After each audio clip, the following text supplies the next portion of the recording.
unawakausha, tunapata chakula cha mifugo kama kuku, samaki, nguruwe, lakini pia tunapata mbolea kutokana na wale mabaki.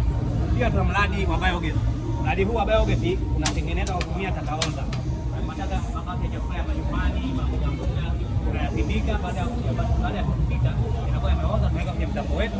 Ukiweka kwenye mtambo wetu siku ya 7 unaanza kupata biogas. Kwa mama wa nyumbani kazi yake atakuwa ni kupika yale mabaki ya chakula na kuongezea kwenye mtambo wetu. Kwa hiyo mambo ya kwenda kujaza kwenye orange